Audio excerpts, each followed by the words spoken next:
Mishi from Mishiworld, and today I'm going to show you how to make a DIY face mask for glowing skin. So let's get started.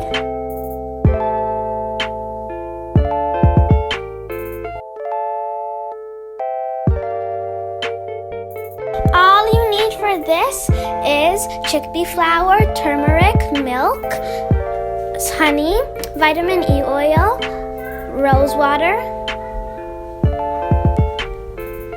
a cup, and a spoon, or a bowl instead.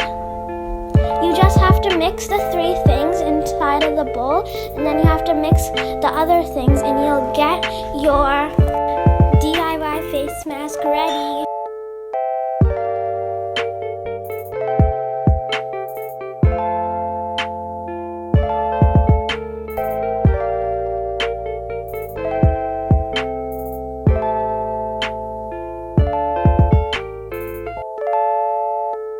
And here is your face mask ready.